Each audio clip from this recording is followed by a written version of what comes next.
Happy back to school, everybody! I know at the beginning of a new semester there can be some nerves and a bit of anxiety. You may be returning to school after many years away, which can be quite stressful for a lot of students. For many of my learners, this semester will be their first introduction to graduate studies and starting education really as its own discipline. So I thought I'd put together some tips for writing papers in universities with some specificity for the Faculty of Education. Like many of you, I have been in school for a very, very, very long time, and during that time I have written and graded a lot of papers, some good, some bad. Based on this experience, I've put together 10 tips for writing a university paper. A little bit more emphasis on graduate studies here, but I think most of this you could apply to undergrad as well. So my first tip and my number one tip is consult the syllabus. Read the syllabus, then reread the syllabus. What is being asked of you? Sometimes there's also assessment tools like rubrics that are located in the syllabus or elsewhere on Brightspace. Read the assessment tools. If they're giving you access to the assessment tools, revisit it as you're working on your assignment. Number 2 is follow the instructions. Follow the instructions in the syllabus. I know I've already mentioned this but it bears repeating. So make sure you're fulfilling all of the objectives or criteria of the assignment. In the past, I've graded papers where entire major sections of assignments were left out or absent because the student didn't look at the assignment description in the syllabus. All of that being said, there usually is some flexibility in how you can go about an assignment, so long as you're fulfilling the assignment's objectives. For example, in my classes, I often will accept traditional papers, websites, video formats for many of my assignments. You can also use different writing styles. For example, writing your paper more narratively or as a story. In my PhD coursework, I even did a painting as part of an assignment. Just make sure that whatever it is you're doing it is accomplishing those assignment objectives. Number 3 is ask questions. So ask the professor or your TA questions. Maybe something's unclear or you want to take a slightly different direction with your paper. Just read the syllabus first, because often you can find your answer in the syllabus. And along the same lines, librarians are an amazing resource that you have access to as a student. I highly, highly recommend booking an appointment with your librarian if you have any questions about things like search strategies or identifying articles for your papers. And the university's Writing Center is also a great resource for improving your writing skills. The 4th tip is correct citation style done correctly. So make sure you're using the publication style that the syllabus asks for. So once again, read the syllabus.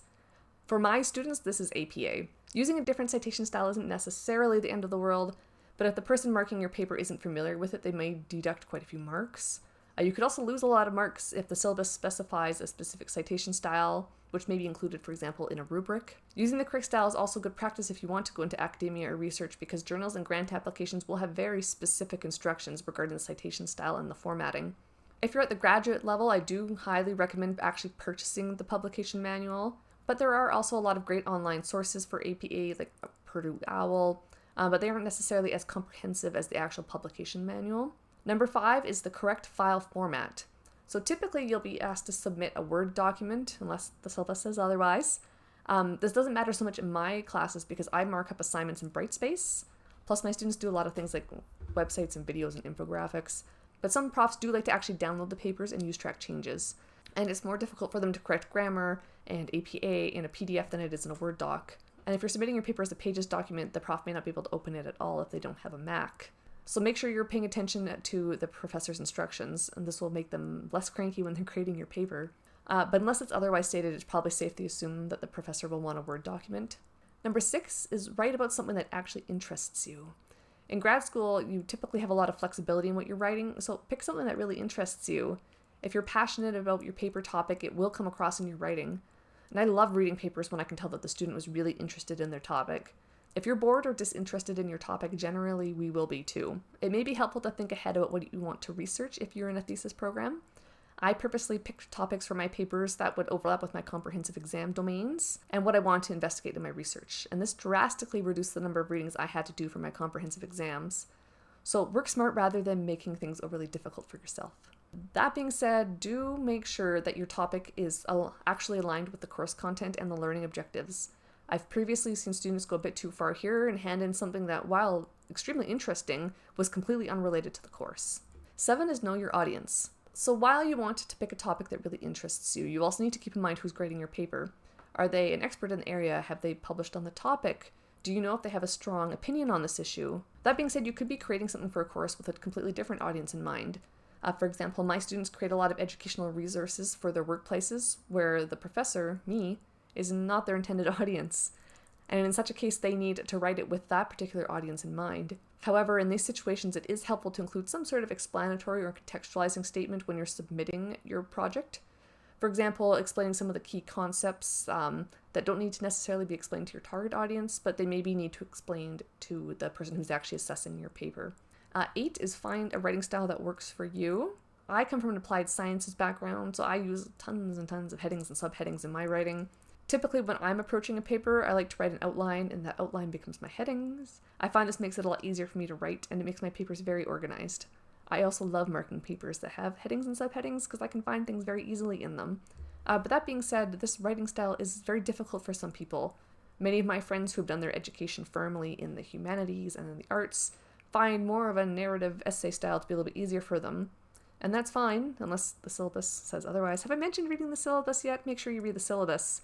Just make sure it's logically organized and it isn't rambling. Number 9 is paragraph structure. And this is an issue I see all the time, especially in this program. I see a lot of paragraphs that are far too short, and I see a lot of paragraphs that are far too long. I've even graded papers where it is just one continuous paragraph that goes on for 10 pages. This makes it very difficult to read and follow the logic, and it's not particularly enjoyable to have to grade. So typically speaking, paragraphs should be about 6 to 10 sentences with an introductory sentence, a body sentence, and a concluding sentence. And you want to make sure each paragraph covers one concept, and each sentence covers one idea about that concept. And while there are always exceptions to this rule, it is a good rule of thumb to follow. If your paragraphs are shorter, you may want to consider whether you fully elaborated on your points, or if you should incorporate some of these ideas into a different paragraph that maybe are discussing the same concept. And if your paragraphs are longer, perhaps you've been trying to include too many ideas into one paragraph, or maybe your sentences are a bit repetitive. And number 10 is editing. And full disclosure, I am not good with this one. I am the worst self-editor. My philosophy going through most of schooling has been first draft, final draft, and I would just hand in my papers once I finished writing my conclusion. And I still do this, to be totally honest. My ADHD brain does not like to edit. But it's bad though. Don't be like me. Edit your papers. One of my professors at Toronto Metropolitan University used to say that not editing your assignments was like not putting on your pants in the morning. So you can put on a nice pressed shirt, be having the best hair day of your life, but you're still not wearing pants. And the same goes with editing. You can be presenting these wonderful ideas, but the person grading you will have a tough time taking you seriously because you aren't wearing pants. Reading your paper aloud can be a helpful technique here.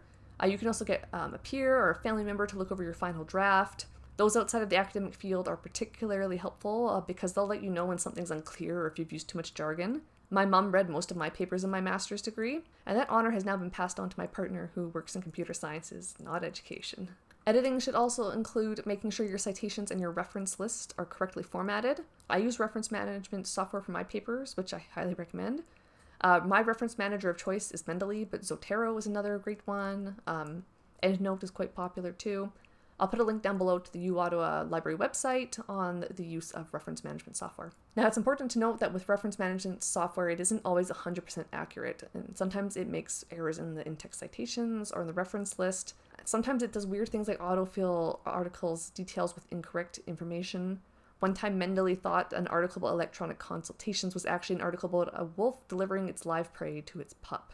So not even remotely the same thing. Other times it'll do something weird with in-text citations, so you still need to be familiar with the publication style so you can ensure everything's accurate. If you don't use a reference manager, make sure that everything cited actually appears in the reference list and vice versa. And there you have it, folks, my 10 tips for writing a university-level paper. So what did you think? How does this compare to your own experiences? Feel free to ask me some questions, and let me know if there's any other topics I missed. Wishing you all the best this semester.